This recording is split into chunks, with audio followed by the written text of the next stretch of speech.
آج تھوڑا programme late ہو گیا ہے، اصل میں ہم لوگ کہیں گئے ہوئے تھے، تو اس کی وجہ سے پروگرام تھوڑا لیٹ ہو گیا ہے، اس کے لیے معذرت چاہتا ہوں۔ میں تو کل کا پروگرام سیٹ کیا تھا، لیکن ابھی میں اپنے مقام پہ پہنچ گیا ہوں، تو اس لیے میں نے ضروری سمجھا کہ تھوڑی دیری سے ہی لیکن آپ لوگوں کے ساتھ میں لائیو پروگرام شروع کر دوں، تاکہ ہمارے بھائی بہن جو انتظار کرتے ہیں روزانہ کہ ان کے مسائل کا سلسلے کا، یہ جو اتوار کے دن جو یہ سلسلہ چلا ہوا ہے، تو ان کے مسائل حل ہوتے رہیں، تو زیادہ انتظار نہ کراتے ہوئے تو اپنے اس پروگرام کو شروع کر لیتے ہیں اور دیکھ لیتے ہیں کہ ہمارے کس بھائی کے کیا سوالات ہیں۔ چلیے آج جو ہے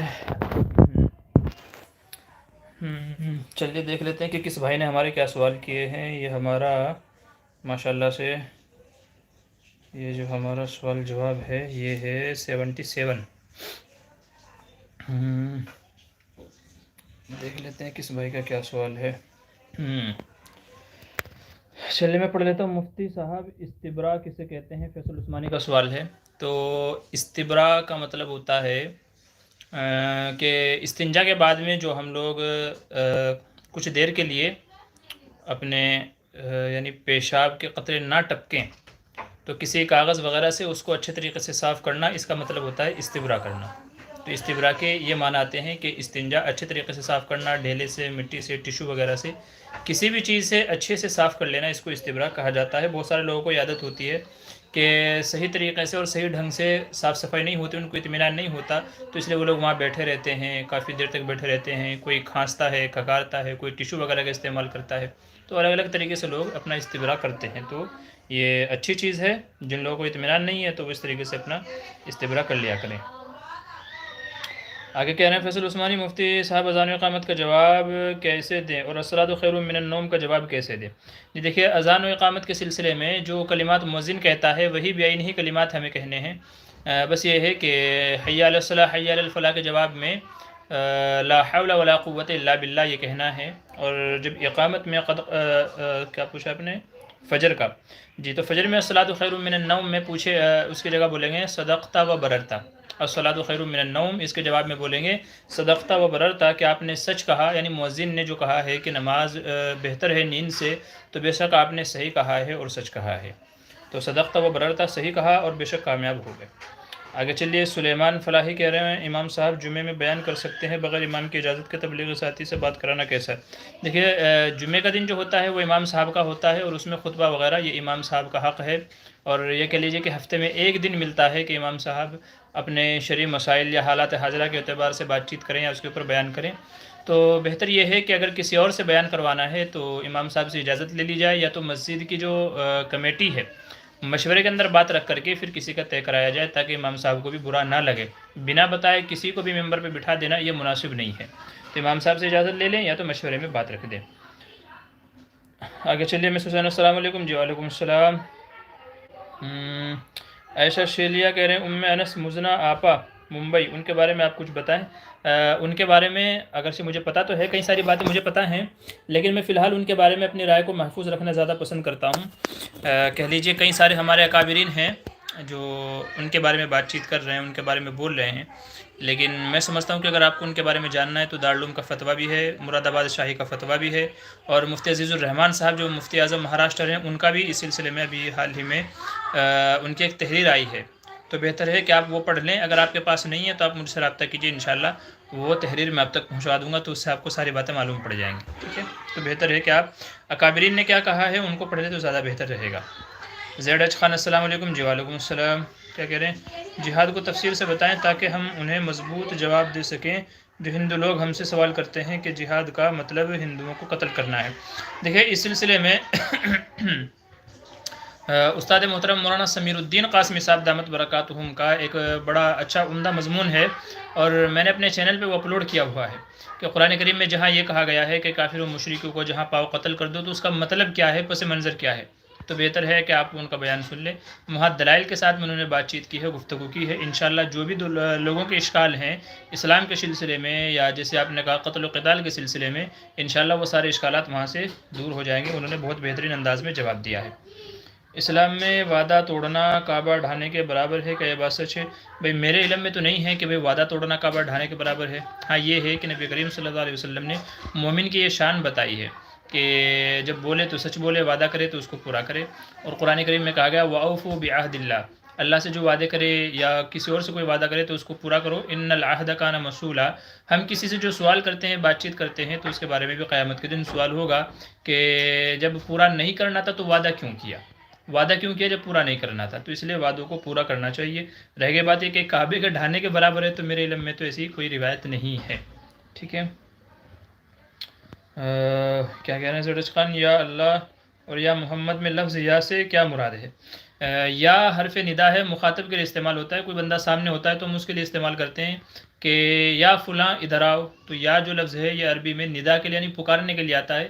کسی کو ہم بلاتے ہیں تو اردو میں اے بولتے ہیں یا او بولتے ہیں، اے یا او، اے فلاں شخص، او فلاں شخص ادھر آ، تو ہم ایسے بولتے ہیں. تو عربی میں اس کے لیے لفظ ندا یا حرف استعمال ہوتا ہے. تو اب ظاہر ہے کہ اللہ تو ہر جگہ ہے. ہم اگر کہیں گے یا اللہ تو اللہ تو ہر جگہ ہے، تو کوئی مذائقہ نہیں ہے. اللہ تو ہر جگہ حاضر و ناظر ہے. لیکن حضور صلی اللہ علیہ وسلم کے لیے لفظ یا اپنی طرف سے مخاطب کرنا علماء نے اس سے منع کیا ہے، چونکہ حضور اپنے روزہ اطہر کے اندر ہیں، سعودی میں ہیں، مدینے میں ہیں، اپنے روزہ اطہر کے اندر تشریف فرما ہیں. تو جب بندہ وہاں جائے تو یا محمد کا لفظ استعمال کرے، لیکن یہاں اپنے مقام پر رہتے ہوئے لفظ یا نہ استعمال کرے تو زیادہ بہتر ہے. آگے چلیے. نصیر شیخ السلام علیکم. جی وعلیکم السلام. انیس احمد کہہ رہے مفتی صاحب جہاں مردے کو نہلاتے ہیں وہاں ایک لحد کھودتے ہیں، اسے کیا کہتے ہیں، کھودنا ضروری ہے؟ اگر مردے کو اسی طرح تختے پر لٹا کر نہلا دیں کیا مسئلہ ہے؟ مکمل بتا دیے. دیکھیے مردے کو جس پانی سے نہلاتے ہیں تاکہ وہ پانی زمین کے اندر جذب ہو جائے اور گندی نالی میں نہ بہے، تو اس مقصد سے وہ کرتے ہیں. لیکن اگر کوئی اس کو گندی نالی میں اگر بھی بہا دے تو کوئی مذائقہ نہیں ہے. ممبئی جیسے شہر، بڑے شہروں میں، حیدرآباد، کلکتہ، بنگلورو، یہ ساری وہ جگہیں ہیں کہ جہاں پہ گڈھا کھودنا ممکن نہیں ہے، تو لوگ ان کو فلش ہی کر دیتے ہیں، واش روم میں، باتھ روم میں ہی اس کو فلش کر دیتے ہیں، بہا دیتے ہیں. تو جہاں پہ کھود سکتے ہیں تو کھود لیجئے، اور اگر نہیں کھودنا چاہیں تو کوئی حرج کی بات نہیں ہے. پانی تو بہرحال وہ بھی گندا ہی ہے، تو اگر نالی میں بہا دیا جائے تو بھی اس کی اجازت ہے. بہرحال لوگ اسی لیے کھودتے ہیں کہ بھئی مردے کو نہلایا ہے. نمبر ایک تو یہ ہے کہ چھینٹے بدن پہ نہ پڑے، کپڑوں پہ نہ پڑے، چونکہ وہ پانی ناپاک ہے. بدن پہ کپڑوں پہ لگے گا تو کپڑے ناپاک ہو جائیں گے. تو اس وجہ سے وہ لوگ گڈھا کھودتے ہیں تاکہ وہ وہیں کا وہیں نیچے گڈھے میں چلا جائے، بدن پہ نہ لگے، کپڑوں پہ نہ لگے، گندی نالی میں نہ بہے، اس لیے لوگ کھودتے ہیں.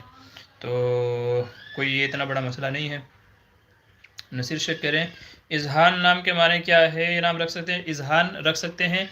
شاید ذہین اور ہوشیار اس کے معنی آتے ہیں، ذہین اور ہوشیار، تو نام رکھا جا سکتا ہے، حرج کی بات نہیں ہے. کیا کہہ رہے ہیں کسی مقصد کے لیے روزے کی نیت کرنا کیسا ہے؟ اگر صحیح ہے تو روزے کے لیے نیت کیسے کریں؟ جی بندہ اگر ہمیں کوئی مسئلہ درپیش ہے، کچھ مشکل ہے، تو ہم نیت کر سکتے ہیں کہ اللہ اگر میرا فلاں کام ہو گیا تو میں 2 روزے رکھوں گا، 1 روزہ رکھوں گا یا رکھوں گی، جیسے بھی بندہ چاہے تو نیت کر سکتے ہیں. تو ایسے نیت کی جا سکتی ہے کہ یا اللہ میرا فلاں کام ہو جائے گا تو میں روزہ رکھوں گا. بس نیت بھی اسی طریقے سے کرنی ہے کہ یا اللہ جو میں نے منت مانی تھی اس کا روزہ رکھ رہی ہوں یا رکھ رہا ہوں، میرا فلاں کام ہو گیا ہے تو اس کے بدلے جو میں نے منت کے روزے قبولے تھے میں ان کو رکھ رہا ہوں یا رکھ رہی ہوں. بس سمپل سی نیت کرنی ہے، دل میں ارادہ کر لیا تو نیت آپ کی طرف سے ادا ہو گئی اور کافی ہو گئی. ٹھیک ہے. کہہ رہے ہیں آسیہ خانم کب شروع ہوگا؟ جی تھوڑا لیٹ ہو گیا، میں کہیں پروگرام میں گیا ہوا تھا. پہلے تو میں نے کل کا پروگرام سیٹ کر دیا تھا، لیکن ابھی میں آ گیا ہوں تو میں نے سوچا کہ مختصر آپ لوگوں سے بات چیت کر لی جائے. سنڈے کا دن ہی مجھے بھی ملتا ہے تو میں نے کہا چلیے شروع کر لیتے ہیں. شمشاد فاطمہ السلام علیکم. جی وعلیکم السلام. ایمن احسان السلام علیکم. مجھے پوچھنا تھا کہ علم جاننے کی نیت سے کفر کلمات زبان سے کہہ کے کسی عالم سے پوچھنا کفر ہے کیا؟ وہ بھی کافر ہے؟ دیکھیں جاننے کے لیے آپ کو زبان سے کفریہ کلمات کہنا ضروری نہیں ہے کہ بھائی پہلے زبان سے کفریہ کلمات کہہ لیے پھر پوچھتے ہیں جی میں نے ایسا کہہ لیا کیا حکم ہے. یہ نہیں، آپ کے ذہن میں جو کفریہ کلمات ہیں آپ ڈائریکٹ پوچھ سکتے ہیں کہ جی یہ اس طرح کے کلمات بولنا کیسا ہے. ایک کہاوت ہے کہ نقل کفر کفر نہ باشد، یعنی کفر یا بات کو اگر صرف پوچھنے کی نیت سے نقل کرتے ہیں، دیکھیں بولنا ہوتا ہے الگ، آپ نے کفریہ کلمات بول دیے ہیں تو اس سے تو بندہ کافر ہو جائے گا. ٹھیک ہے.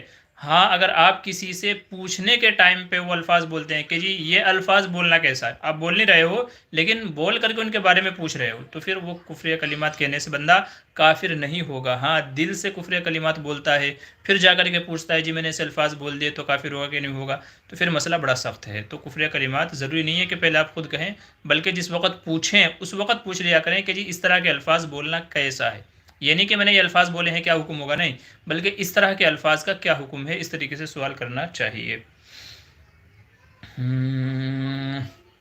امن احسان اور کیا کہہ رہے ہیں، السلام علیکم، بغیر عقیدہ اور نیت کے کفر کلمات نکل جائے کیا وہ بھی کافر ہو جاتا ہے؟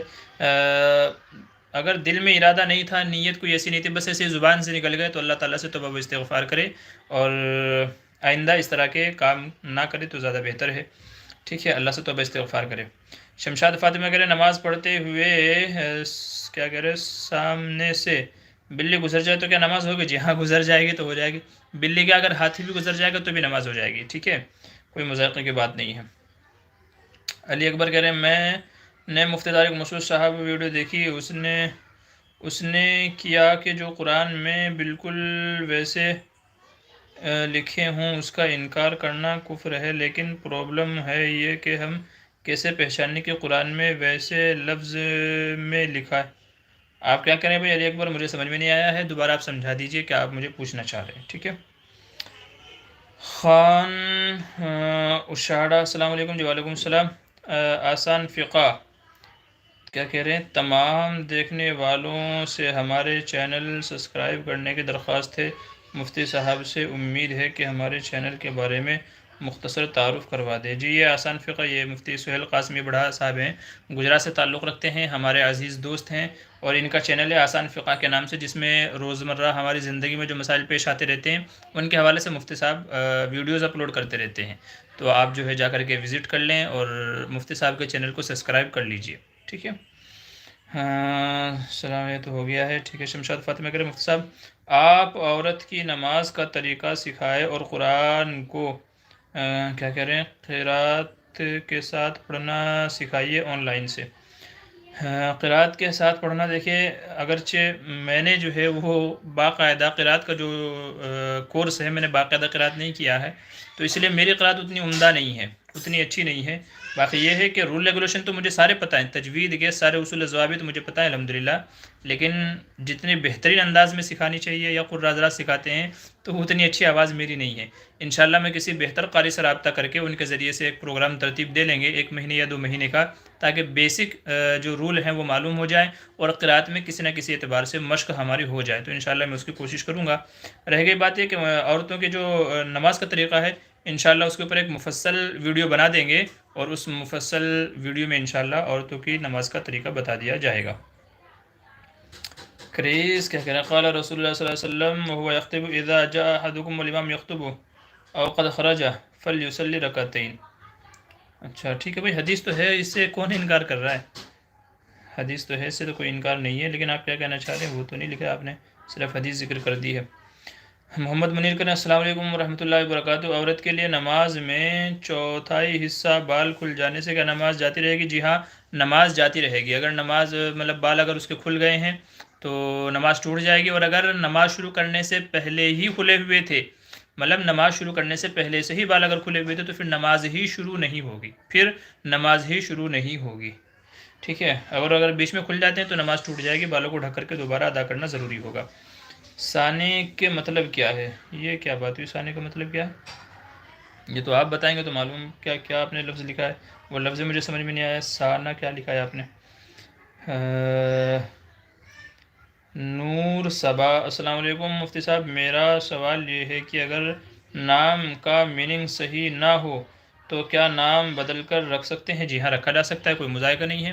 آپ اپنے اگر معنی اس کے غلط ہیں اور بچپن میں نام رکھ دیا گیا اور ابھی بڑے ہو کر کے ہم کو سمجھ میں آ رہا ہے کہ جی اس نام کا مطلب تو صحیح نہیں ہے، تو آپ نام چینج کر سکتے ہیں اپنے رشتہ داروں میں، دوسری جگہوں پہ، سب جگہ آپ اعلان کر دیں کہ بھائی یہ نام ہم نے بدل لیا ہے، تو اب کوئی پرانے نام سے نہ پکارے، بلکہ نیا نام یہ تجویز کیا گیا ہے تو اس نام سے پکارے، تو کوئی مذائقہ نہیں ہے۔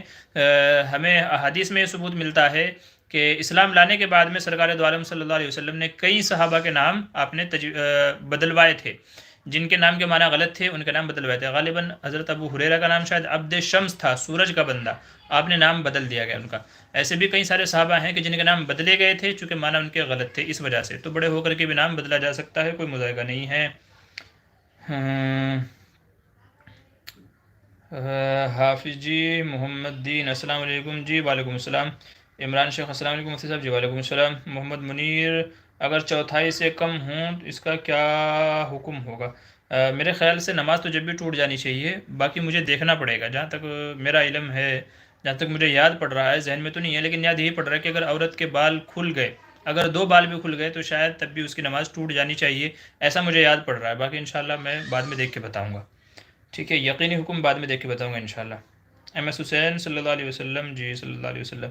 شمشاد فاطمہ کہہ رہے ہیں بال اندر سے کھلے ہوں اور پورا حصہ چھپا ہوا ہو تو نماز ہو جائے گی؟ جی ہاں، دیکھیے بالوں کا باندھنا ضروری نہیں ہے. اصل یہ ہے کہ جس وقت آپ نماز پڑھ رہے ہوں تو چادر یا دوپٹے میں آپ کے پورے بال ڈھکے ہوئے ہوں، بھلے ہی اندر سے کھلے ہوئے ہیں، چوٹی نہیں باندھی ہے، کسی اور چیز سے نہیں باندھا ہوا ہے تو کوئی حرج کی بات نہیں ہے. بال ایسے ہی کھلے ہوئے ہیں، کوئی حرج کی بات نہیں ہے. کپڑے میں سے دکھنے نہیں چاہیے، کپڑے سے باہر نہیں ہونے چاہیے، بلکہ آپ نے جو اسکارف پہنا ہوا ہے، آپ نے جو دوپٹہ اڑا ہوا ہے، جو بھی کچھ اڑا ہوا ہے اس کے اندر ہی اندر رہنے چاہیے. اب وہ چاہے کھلے ہوئے ہوں چاہے چوٹی باندھی ہوئی ہو. ٹھیک ہے، تو اندر سے کھلے ہوں بند ہو اس سے کوئی فرق نہیں پڑے گا، بس دکھنے نہیں چاہیے. چلیے، اب تک کے جو لوگوں نے سوالات پوچھے تھے ان میں سے تقریباً سب کا جواب ہو گیا ہے. یہ کیا کریں گے؟ من صلی صلاۃ لم یقرأ فیہا بأم القرآن فہی خداج ثلاثا غیر تمام فقیل علی ابی انا نکون وراء الامام فقال اقرأ بها فی نفسک. من صلی صلاۃ لم یقرأ فیہا بأم القرآن فہی خداج ثلاثا. اچھا، آپ جو ہے مجھے لگتا ہے غیر مقلد ہیں. آپ نے اپنی جو ہے وہ 1.5 اینٹ کی مسجد بنائی ہوئی ہے. یہ اپنا کریز بھائی جو بھی ہیں ہمارے، نام تو انہوں نے کریز رکھا ہوا ہے. پتہ نہیں ان کو جو ہے نا نام میں ان کو حدیث اور وہ سب چیزیں یاد نہیں آئی کہ اپنا حدیث کسی جو ہے اچھے نام پہ رکھتا، میں اپنا نام جو ہے وہ صحیح نام رکھتا. میں پتہ نہیں کریز کیا نام مطلب نام ہی ان کا عجیب ہے. نام سن کے مجھے تعجب ہو رہا ہے. اور یہ احادیث کی بات کر رہے ہیں تو لگتا ہے بہرحال آپ نے بھی 1.5 اینٹ کی مسجد بنائی ہوئی ہے. خیر بہرحال دیکھیے حدیث جو ہے پوری وہ صحیح مسلم کے اندر موجود ہے. یہاں بأم القرآن یہاں لفظ یہ ہے، صحیح مسلم کے اندر روایت میں یہ بھی ہے کہ فصاعدن کا مطلب یہ ہے جو سورہ فاتحہ اور اس کے ساتھ میں کچھ مزید نہ پڑھے تو اس کی نماز نہیں ہوگی. تو مسئلہ یہی ہے کہ آپ لوگ اپنے مطلب کی حدیث نقل کر دیتے ہیں، پوری حدیث نقل نہیں کرتے. یہ آپ کے اندر خیانت کوٹ کے بھری ہوئی ہے. تو آپ اپنے مطلب کی بات نقل کرتے ہیں اور جہاں آپ کا مطلب ٹوٹتا ہوا نظر آتا ہے اسے آپ چھوڑ دیتے ہیں. صحیح مسلم کی روایت ہے، پوری روایت ہے، راوی بھی یہی ہے. آپ حدیث اٹھا کر کے دیکھ لیں، نہیں ملتی ہے تو مجھے بھیجے گا، انشاءاللہ میں آپ کو بتاؤں گا، میں آپ کو بھیجوں گا. وہاں پر یہ ہے کہ جو سورہ فاتحہ فصاعدن اور اس کے ساتھ میں مزید نہ پڑھے تو اس کی نماز نہیں ہوگی. اور یہ ظاہر ہے، یہ آپ لوگ بھی مانتے ہیں کہ صرف سورہ فاتحہ ہے، سورہ فاتحہ کے علاوہ اور قرات نہیں ہوگی. تو یہ تو حدیث پہ آپ نے آدھی پہ عمل کیا، آدھی پہ عمل نہیں کیا. آپ ایک حدیث پہ عمل کر رہے ہو، صحیح مسلم کی حدیث کو چھوڑ رہے ہو، یہ کہاں کی انصافی ہے؟ تو جب تم سورہ فاتحہ پڑھنے کو ضروری قرار دیتے ہو نماز کے لیے، سورہ فاتحہ پڑھنے کو ضروری قرار دیتے ہو تو بعد کی صورتیں پڑھنے کو ضروری کیوں قرار نہیں دیتے ہو؟ کیا صحیح مسلم کی حدیث صحیح نہیں ہے؟ صحیح بخاری کے بعد میں دوسرا درجہ صحیح ہونے کا وہ صحیح مسلم کا ہے. صحیح مسلم کی آپ روایت اٹھا کر کے دیکھیے، اس میں لکھا ہوا ہے. ٹھیک ہے، تو بات وہی ہے کہ آپ اپنے مطلب کی بات نقل کرتے ہیں اور پھر گل ہو جاتے ہیں، کیونکہ اس سے آپ کے عقیدے پہ ضرب پڑتی ہے نا، چوٹ پڑتی ہے، آپ کا عقیدہ ٹوٹتا ہوا نظر آتا ہے. تو اس لیے آپ لوگ کیا کرتے ہیں، اپنے مطلب کی جو ہوتی ہے بس اسی کو اٹھا کے بطور اعتراض کا نقل کر دیتے ہیں. سمجھنا ومجھنا تو ہے نہیں آپ لوگوں کو. ٹھیک ہے. محمد منیر کہہ رہے ہیں کن پٹی کے بال. کیا کن پٹی کے بال؟ جی بھائی ایک ہی بار میں پورا آپ کا جو بھی سوال ہوگا تو وہ ایک ہی بار میں نقل کر دیا کریں. عمران شیخ مفتی صاحب آپ کی خوبصورتی کا راز کیا ہے؟ بھائی کچھ نہیں ہے، بس من جانب اللہ ہے. اللہ نے جیسا بنا ہے بس ویسا ہی ہو، اس کے علاوہ اور کچھ نہیں ہے. باقی یہ ہے کہ جو حضرات یہ چاہتے ہیں کہ اللہ ان کے چہرے پر نورانیت کو برقرار رکھے تو نمازوں کی پابندی کرے، گناہوں کو چھوڑ دے اور ہر وقت باوضو رہنے کی کوشش کرے. یہ 3 اعمال کرے، نمازوں کی پابندی، باوضو رہنا اور گناہوں کو چھوڑنا، تو انشاءاللہ اللہ تعالیٰ چہرے پہ نورانیت پیدا فرما دیں گے. بزرگوں کے جو چہرے نورانی ہوتے ہیں ان کا بھی یہی راز ہے، اس وجہ سے چونکہ وہ نمازوں کے پابند ہوتے ہیں، گناہوں سے محفوظ رہتے ہیں اور ہر وقت باوضو رہنے کی فکر کرتے ہیں. تو اگر آپ بھی چاہتے ہیں کہ چہرہ نورانی ہو جائے تو ان باتوں پر عمل کیجیے انشاءاللہ. ہاں کیا کہہ رہے ہیں حافظ جی محمد دین کرے جی حضرت کوئی کسی وجہ سے جماعت لوٹائی جائے تو بعد میں آنے والے مقتدی شامل ہو سکتے ہیں یا نہیں؟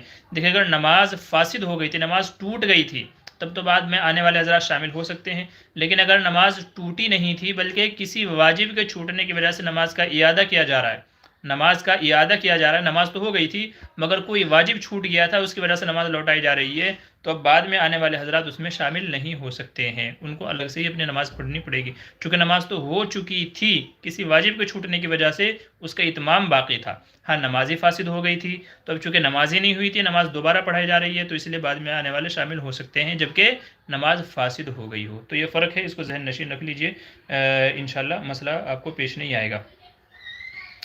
پر کیا کہہ رہے ہیں پیشانی کے سائڈ کے بال کیا کہنا چاہ رہے ہیں ان کے بارے میں؟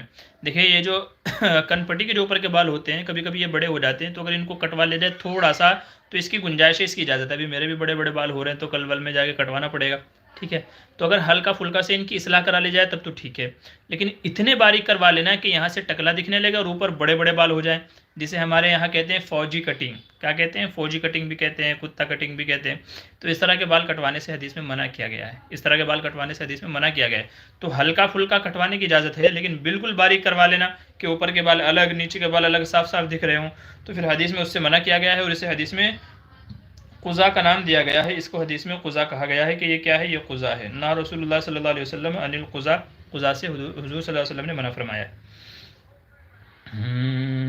آگے چلیے عمران شیخ کیا کریں، مفتی صاحب مولانا اشرف علی تھانوی اور اعلیٰ حضرت کے بارے میں جاننا چاہتا ہوں، فیس بک پہ گروپ میں کافی لڑائی چل رہی ہے 2-3 دنوں سے۔ دیکھیے لڑائیاں تو یہ چلتی ہی رہیں گی، لوگ سمجھتے نہیں ہیں کہ یہ وقت لڑائی کا نہیں ہے، یہ وقت تو وہ مسائل جن میں ہمارے میں اتحاد ہے ان پر متحد ہونے کی ضرورت ہے، اتحاد کی ضرورت ہے، اس وقت لڑائی کی ضرورت نہیں ہے، تو یہ ساری تو فروعی باتیں ہیں، فروعی مسائل ہیں، ان میں نہ پڑھ کر کے جو اصولی مسائل ہیں فی الحال ان کے اوپر ہمیں متفق ہونا ضروری ہے، دشمن جو ہے وہ ہماری طاق میں ہے اور ہماری گھات میں ہے، ہمیں ختم کرنا چاہتا ہے، اور ایک ہم ہیں کہ بس نفسی نفسی اپنے اپنے کو لے کر کے پڑے ہوئے ہیں۔ بہرحال مولانا اشرف علی تھانوی یہ علماء دیوبند میں سے ہیں، اور مولانا احمد رضا خان صاحب یہ علماء بریلوی میں سے ہیں، بلکہ یوں کہہ لیجئے کہ بریلویت کی جو بنیاد پڑی ہے تو اس کے بانی مولانا احمد رضا خان صاحب ہیں، اور دونوں ایک ہی زمانے کے علماء ہیں، مولانا اشرف علی تھانوی اور مولانا احمد رضا خان دونوں ایک ہی زمانے کے علماء ہیں اور دونوں ایک ہی زمانے کے بزرگ ہیں۔ بہرحال ہمارے نزدیک محترم وہ بھی ہیں، مولانا احمد رضا خان بھی ہمارے نزدیک محترم ہیں، وہ الگ بات ہے کہ انہوں نے کچھ مسائل میں جمہور سے ہٹ کر کے مسائل کو بیان کیا ہے، آپ فتاوی رضویہ پڑھ لیجئے، غالباً 22 یا 24 جلدوں میں ہے، کئی جلدوں میں ہے، بہت ساری کتابیں لکھی ہیں مولانا احمد رضا خان صاحب نے، لیکن کچھ مسائل میں وہ جمہور امت سے ہٹ گئے ہیں، جمہور امت سے ہٹ گئے ہیں، اسی لیے علماء دیوبند الگ ایک مسلک کی شکل میں آج ہمارے سامنے موجود ہے، اور بریلویت اس وقت ہمارے سامنے الگ مسلک اور مشرب کی شکل میں ہمارے سامنے موجود ہے، آپس میں کچھ غلط فہمیاں ہیں، اور انہی غلط فہمیوں کی بنیاد پر لوگ لڑتے ہیں، انہی غلط فہمیوں کی بنیاد پر لڑتے ہیں، حالانکہ وہ صرف غلط فہمی ہے، حقیقت کا ان سے تعلق نہیں ہے، جو باتیں اب تک کی کہی گئی ہے، جی یہ غلط بولا یہ بولا، ان سب کے جوابات دیے جا چکے ہیں، لیکن مسئلہ وہی ہے کہ لوگ جوابوں سے مطمئن نہیں ہوتے ہیں، بلکہ بس ان کو تو اپنا لڑنا ہوتا ہے نا، تو بس اس لیے وہ لڑتے ہیں، تو اس لیے لڑائی وڑائی چھوڑ کے بھائی ابھی اس وقت اتحاد کی ضرورت ہے، تو امت میں اتحاد کا مظاہرہ کریں، اتحاد کی ضرورت ہے، یہ مسئلے بعد میں لڑتے رہنا ایک وقت پڑا ہے، لمبا پڑا ہے، ٹھیک ہے، وہ علماء تو آج تک نہیں لڑے، جن کے لیے آپ لڑ رہے ہو، جن کے نام پہ آپ لڑ رہے ہو، وہ کبھی نہیں لڑے ہیں، بلکہ مولانا اشرف علی تھانوی کے مواعظ میں لکھا ہوا ہے، میں نے اپنے فیس بک پہ وہ شیئر کیا تھا کہ ایک دن کسی نے مولانا اشرف علی تھانوی کی مجلس میں کسی نے احمد رضا خان کہہ دیا، ایسے کچھ ذکر چل نکلا تو احمد رضا خان کہہ دیا، تو مولانا اشرف علی تھانوی نے غصہ فرمایا اور یہ کہا کہ تمہیں وہ بھلے ہی الگ ان کا نقطہ نظر ہے لیکن عالم دین تو ہیں، تو تمہیں مولانا ساتھ میں لگانا چاہیے تھا، تم نے ان کی شان میں گستاخی کی ہے، یہ ان کے مولانا اشرف علی تھانوی کے مواعظ میں لکھا ہوا ہے کہ کسی نے احمد رضا خان کہا تو غصہ کیا اور یہ کہا مولانا احمد رضا خان صاحب کو، ٹھیک ہے، تو یہ اکابر تو ایسے تھے کہ آپس میں ایک دوسرے کے ساتھ میں پیار محبت سے مل ملا کر کے لے کر کے چلتے تھے، بھائی اس کا نقطہ نظر الگ ہے کوئی بات نہیں، میرا نقطہ نظر ہے تو کوئی بات نہیں ہے، حالانکہ محب رسول دونوں ہیں، دونوں ہی ایمان والے ہیں اور دونوں ہی حضور صلی اللہ علیہ وسلم سے اعلیٰ معیار کی محبت کرتے ہیں، بس کچھ باتوں کو لے کر کے اختلاف ہوا، آج ہم لوگ کیا ہے اس کو ہم لوگوں نے بہت بڑا مسئلہ بنا دیا ہے اور آپس میں دست و گریباں ہیں، ایک دوسرے سے لڑتے جھگڑتے ہیں، اللہ ہماری حفاظت فرمائے اور عقل سلیم ہم کو عطا فرمائے۔ کیا کہہ رہے ہیں آگے؟ صدام خان السلام علیکم جی، قبرستان سے الویرا توڑ سکتے ہیں کیا؟ دیکھیں اگر باقاعدہ طور پر اس کی کاشت کی گئی ہے، ایلویرا جو ہے اگر اس کی کاشت کی گئی ہے تو پھر تو بغیر اجازت کے درست نہیں ہے، اور اگر ایسے ہی اگا گیا ہے، جیسے جھاڑ جھنکاڑ بہت سارے پیدا ہو جاتے ہیں قبرستانوں میں، تو اگر ایسے ہی وہ اگایا ہے تو پھر اس کی گنجائش ہوگی، چونکہ لوگ اس کو کئی ساری بیماریوں میں یا چہرے کی خوبصورتی میں اس کو استعمال کرتے ہیں، تو پھر اجازت ہوگی۔ یاسین سید السلام علیکم، مفتی صاحب کیسے ہیں؟ جی اللہ کا احسان ہے۔ محمد منیر کہہ رہے ہیں مفتی صاحب میرا سوال ہے کہ عورت کے پیشانی کے سائیڈ کے بال نماز میں نظر آئے تو اس پر کیا حکم ہے؟ دیکھیں مسئلہ وہی ہے کہ بال اگر عورت کے نماز میں دکھ جائیں، وہ چاہے یہاں کے ہوں، وہ چاہے پیچھے کے ہوں، یا وہ کسی بھی حصے کے ہوں، بال کہیں کے بھی ہوں، اگر عورت کی نماز میں دکھ جائیں گے، عورت کو چاہیے کہ اپنا پورا یہ کور کر کے، یہاں تک کے کانوں تک کے پورا کور کر کے دوپٹے وغیرہ سے تب جا کر کے وہ نماز پڑھے، بال کہیں کے بھی ہوں، ٹھیک ہے، اگر دکھ گئے تو پھر نماز اس کی ٹوٹ جائے گی۔ محمد منیر کہہ رہے ہیں معاف کیجئے یہ یک ہی بات مسئلہ نہ پوچھے کیا کہہ رہے ہیں آپ منیر بھائی؟ مفتی صاحب دونوں میں کون عمر میں بڑے تھے؟ بھائی یہ تو مجھے بھی نہیں پتا ہے کہ مولانا اشرف علی تھانوی اور مولانا احمد رضا خان میں بڑا کون تھا، یہ تو مجھے بھی علم نہیں، یہ دیکھنا پڑے گا۔ کیا کہہ رہے ہیں مولانا ہمارے مفتی سہیل صاحب کہہ رہے ہیں چوتھائی سے کم میں نماز فاسد نہیں ہوگی۔ اچھا جی ٹھیک ہے، شکریہ اصلاح کرنے کے لیے۔ تو بھئی اگر عورت کے چوتھائی کم سے مقدار بال دکھ گئے ہیں تو پھر نماز فاسد نہیں ہوگی، ایسا ہمارے مفتی سہیل قاسمی صاحب کہہ رہے ہیں۔ جی شکریہ اصلاح کے لیے، میرے ذہن میں جو تھا میں نے ذکر کر دیا تھا۔ عمران شکر میں نے یہی سمجھا کہ اس لیے ہم پیچھے ہیں۔ احمد حسین کرے مفتی صاحب احمد رضا خان سے پہلے کے دیوبندی بریلوی ایک تھے، کچھ روشن ڈالے۔ بھائی میں نے عرض کیا آپ کے سامنے کہ دیوبندیت مولانا احمد رضا خان سے پہلے تھی ہی نہیں، بریلویت جو ہے وہ مولانا احمد رضا خان سے پہلے تھی ہی نہیں، بلکہ جن لوگوں نے مولانا احمد رضا خان کے نقطۂ نظر کو، ان کے موقف کو قبول کیا، وہ حضرات بریلوی کہلائے۔ چونکہ مولانا احمد رضا خان بریلی سے تعلق رکھتے تھے، جو دہلی کے قریب میں ہے، تو بریلی سے تعلق رکھتے تھے تو اس کی طرف نسبت کرتے ہوئے ان کو بریلوی کہا جاتا ہے، اور جو لوگ دیوبند سے تعلق رکھتے ہیں ان کو دیوبندی کہا جاتا ہے۔ تو بریلویت کا اس سے پہلے وجود تھا ہی نہیں، بلکہ اس سے پہلے جو بھی تھے وہ چاہے حنفی، شافعی، حنبلی، دیوبندی جو بھی تھے، سب کو اہل السنت والجماعت کہا جاتا تھا، ٹھیک ہے، سب کو اہل السنتی والجماعت کہا جاتا تھا۔ پھر یہ ہوا کہ مولانا احمد رضا خان نے الگ موقف اختیار کیا تو ان کے ماننے والوں کو بریلوی کہا جانے لگا، اور جنہوں نے ان کا موقف قبول نہیں کیا ان کے علاوہ لوگوں کو دیوبندی کہا جانے لگا، بس یہ ہے۔ آگے چلیے، اور کون ہے؟ مفتی عمر شاہد السلام علیکم، کیسے جی اللہ کے ساتھ ہیں؟ میری LBC بھی ختم ہوئی ہے۔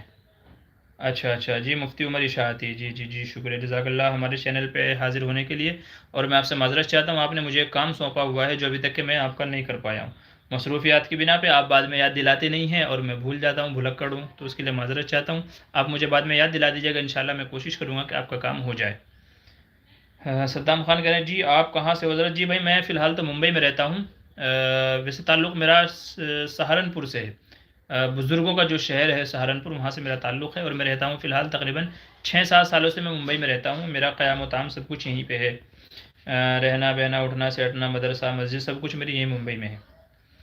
محمد منیر کہہ رہے ہیں ہم معافی چاہتے ہیں کہ یہ ہی بات پر مسئلہ نہ پوچھتے ہیں۔ جی دیکھیں یہ ہمارا جو پروگرام ہے وہ اسی لیے ہے کہ جس کے ذہن میں جو سوال ہیں روزمرہ کی زندگی میں ہمارے جو مسائل پیش آتے ہیں تو آپ ان کو پوچھیں، بہتر ہے کہ اس طرح کے جو مسائل ہیں، اختلافی مسائل ہیں یا جن سے امت میں فرقہ بندی ہوتی ہے، تو اس طرح کے مسائل نہ پوچھیں تو زیادہ اچھا ہے، چونکہ نماز کا جو طریقہ ان کے یہاں ہے وہی ہمارے یہاں ہے، قرآن پڑھنے کا جو طریقہ ان کے یہاں ہے وہی ہمارے یہاں، تو جو ہماری زندگی میں اس طرح کے مسائل پیش آتے ہیں حلال و حرام سے متعلق تو ان کو پوچھیں تو زیادہ بہتر ہے۔ باقی اختلاف تو کرنے والے بہت لوگ ہیں ہی آج کل، ہمیں بانٹنا چاہ رہے ہیں اور کاٹنا چاہ رہے ہیں ہمیں۔ کریز کہہ رہے ہیں مقلد کا مطلب جاہل ہے تو غیر مقلد کا مطلب غیر جاہل ہو گیا، یعنی غیر مقلد جاہل نہیں تو اپنے آپ کو مقلد بول کر یعنی جاہل کیوں بولتے ہو؟ ویسے مقلد کا مطلب آپ نے جاہل بولا ہے تو مجھے آپ کی کم علمی پر افسوس ہو رہا ہے۔ یہاں پر بھی ان لوگوں نے کیا کیا ہے کہ مقلد کی تعریف انہوں نے 1-2 جگہ سے اٹھائی اور اسی کے اعتبار سے پوری دنیا میں اس کو شائع کر دی کہ مقلد جاہل کو کہتے ہیں، مقلد جاہل کو کہتے ہیں۔ بھائی ہم جاہل مقلد نہیں ہیں، ہم الحمدللہ پڑھے لکھے مقلد ہیں، ٹھیک ہے، اور الحمدللہ آپ سے زیادہ پڑھے لکھے ہم مقلد ہیں۔ تو جب ایک آپ کے جیسا انگوٹھا چھاپ اپنے آپ کو اہل علم میں شمار کر سکتا ہے اور غیر جاہل اپنے آپ کو کہہ سکتا ہے تو الحمدللہ ہم نے تو عالم کورس کیا ہے 8 سال کا، اور 15 سال لگے ہیں میری مدرسے کی پڑھائی میں، پوری حفظ سے لے کر کے عالم کورس تک کے، مفتی بننے تک کے، تو 15 سال لگے ہیں میرے. تو الحمدللہ ہم کہہ لیجیے جاہل مقلد نہیں ہیں، ہم عالم مقلد ہیں، ہمیں پتہ ہے کیا چیز کیسے ہے. تو اس لیے یہ خام خیال اپنے دماغ میں سے نکال دیجئے. کبھی انشاءاللہ سامنا ہوگا، فیس ٹو فیس بیٹھیں گے، تب معلوم پڑے گا کہ جاہل کون ہے اور غیر جاہل کون ہے. تو یہ خام خواہ کی جو آپ کہہ رہے ہیں نا دماغ سے کھیلنے کی جو کوشش کر رہے ہیں، تو میرے ساتھ نہ کھیلیں تو زیادہ اچھا ہے. آگے چلیے. میں حسین کریز آپ غلط جگہ آ گئے ہیں. یہ جو ہے نا، یہ کریز جو بھی ہے مجھے پتہ نہیں ہے، ویسے ان کی آئی ڈی میں چیک کرواؤں گا کہ یہ بندہ ہے کون، کہاں سے تعلق رکھتا ہے. ایک دو اور علماء نے مجھے بتایا ہے کہ یہ ان کے چینل پہ بھی جا کے جو ہے مطلب اسی طرح کے اختلافی باتیں چھیڑتا ہے، اور کہتے ہیں نا آپس میں جو انتشار کی باتیں ہیں یہ بندہ وہی باتیں چھیڑتا ہے. اور 2-3 لوگوں نے مجھ سے پوچھا ہے کہ جی میں نے آپ کا لائیو چینل دیکھا تو اس میں کریز کی آئی ڈی سے کسی نے آئی ڈی بنائی ہوئی ہے اور وہ پریشان کرتا ہے. یہاں تک کہ پھر ان لوگوں نے مجھے بتایا ہے کہ یہ بندہ بعد میں دوسرے لوگوں کو دعوت دیتا ہے اور یہ کہتا ہے اس کے بیان مت سنو، اس کے یہاں حاضر مت ہو، یہ غلط بولتے ہیں، یوں کرتے ہیں، مطلب یہ بندہ دوسروں کو بہکانے کی کوشش کرتا ہے. یہ کریز جو ہے میں نے اب تک اس کو بس ایسے ہی اگنور کیا ہے. ٹھیک ہے یار، جان دو نا، اپنا کام وہ نہیں ہے کہ کسی میں آگ بھڑکاؤ، نفرت پھیلاؤ یا اختلافی باتیں کرو، اپنا مزاج وہ نہیں ہے. لیکن اب مجھے لگتا ہے کہ مجھے اس کی آئی ڈی چیک کرنی پڑے گی اور اس کا پتہ نکلوانا پڑے گا کہ یہ بندہ ہے کون، جو ہر ایک کے چینل پہ جا کر کے جو ہے وہ کیا کہتے ہیں شوشے چھوڑتا رہتا ہے، شوشے چھوڑتا ہے اور بھاگ جاتا ہے.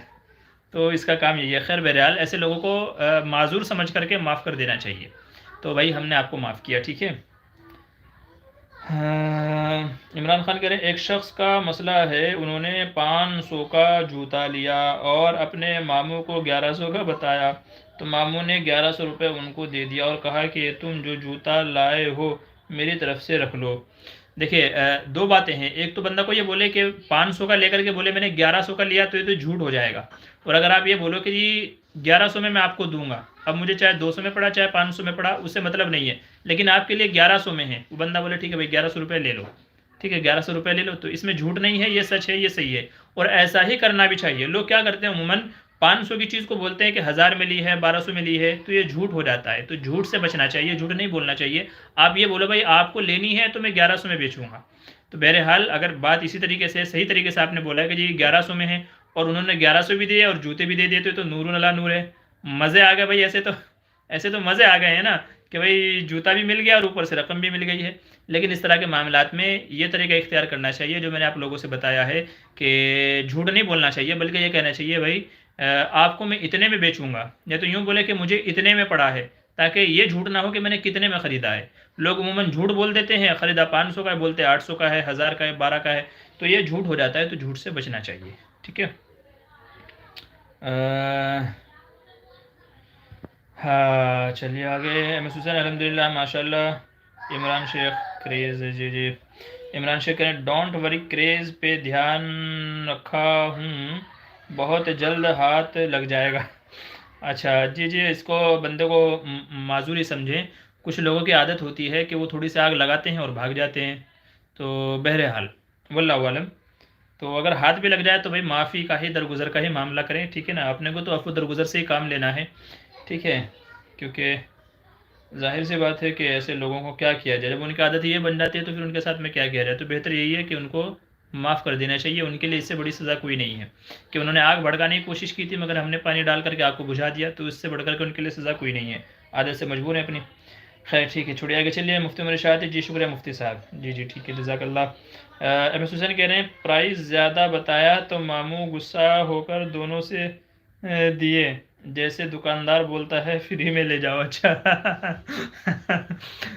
تو ظاہر ہے یار تم مطلب اس کا ڈبل کا بھی تم اس سے زیادہ بتاؤ گے. 500 کا لے کے 1100 کا بتاؤ گے تو 600 کا نفع. تو 600 روپے نفع تو دکاندار نے نہیں لیا ہوگا اور آپ بنا کسی اس کے 600 کا نفع لے رہے ہو. بہرحال میں نے وہی عرض کیا کہ یہ طریقہ مناسب نہیں ہے، بلکہ سچ بولنا چاہیے کہ اگر آپ کو لینا ہے تو اتنے میں ہے. اب وہ ان کی مرضی ہے، وہ لے ہوئے نہیں لے ہوئے، ٹھیک ہے. بہرحال بہتر یہی تھا کہ اگر انہوں نے غصے میں دیے ہیں تو پھر آپ پیسہ واپس کر دو، پھر آپ کو نہیں رکھنا چاہیے. اگر غصے میں دیا ہے، ہاں پیار محبت میں دیا ہے، پھر تو کوئی حرج کی بات نہیں ہے. اچھا چلیے کتنا 35 منٹ کا ہمارا پروگرام ہو گیا ہے، ٹھیک ہے. تو چلیے اب اجازت دیجیے، انشاءاللہ پھر آپ لوگوں سے ملاقات ہوگی کسی اور مسئلے کو لے کر کے، ٹھیک ہے. تب تک کے لیے خدا حافظ. کیا کریں جی خواب میں میرے ہوئے آئے تو اسے کیا مطلب؟ دیکھیں خواب میں اگر کوئی مرا ہوا بندہ آتا ہے تو یہ دیکھا جائے کہ اس نے کیا کیا ہے، اچھی حالت میں ہے بری حالت میں ہے، پورا خواب بیان کیا جاتا ہے، تب جا کر کے وہ مسئلہ بتایا جاتا ہے کہ بھئی اس خواب کا مطلب کیا ہے۔ تو اس لیے خواب کو یہاں ایسے چیزوں پہ ڈسکس نہیں کیا جاتا، بلکہ آپ فون کریں دن میں کسی معتبر عالم دین کے پاس میں جو خواب کی تعبیر جانتے ہوں، اور ان کو جا کر کے آپ بتائیے تو وہ انشاءاللہ پھر اس کی پوری تفصیل بتائیں گے آپ سے پوچھ کر کے، ٹھیک ہے۔ شب معراج کی تاریخ پر کچھ باتیں ارشاد فرما دیں اسد حسین۔ ہاں بیٹا فضل کو نہیں بھائی، ہم نے فضل کو نہیں دیکھا ہے۔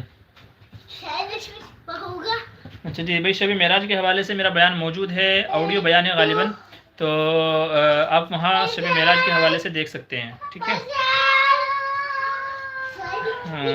تو شب معراج کے حوالے سے میرا وہ موجود ہے بیان، ٹھیک ہے، تو آپ وہاں دیکھ لیجیے گا، وہاں آپ کو بہت ساری باتیں معلوم پڑ جائیں گی۔ عمران شکر مفتی صاحب کچھ ہے رشتہ دار ممبئی اور دہلی سائبر کرائم برانچ میں ہیں، ان کو بتا رکھا ہوں جس دن غلط پکڑا گیا اس دن گیا کریز۔ بھائی دیکھیے پولیس میں تو پہچان الحمدللہ میری بھی ہے، سی بی آئی کے کئی سارے بندے ہیں جن سے میری جان پہچان ہے، اور انہوں نے بولا بھائی مفتی صاحب کے بھی کچھ ہمارے لائق کام رہے تو بتائیے گا ضرور، لیکن بات وہی ہے کہ یار اگر اپنا بھائی بھی ہے تو چھوڑو نا، بات وہی ہے کہ بھائی عفو درگزر اور معافی سب سے بہترین ذریعہ ہے، تو اس لیے ہم نے چھوڑ رکھا ہے، ٹھیک ہے، کوئی مسئلہ نہیں ہے۔ ہر خواب کے بارے میں نہیں پوچھنا چاہیے، ٹھیک ہے، تو ہر خواب کے بارے میں نہیں پوچھنا چاہیے، جس میں آپ کو لگتا ہے کہ یہ تھوڑا سا یونیک ہے تھوڑا سا الگ ہے تو اس خواب کے بارے میں پوچھنا چاہیے۔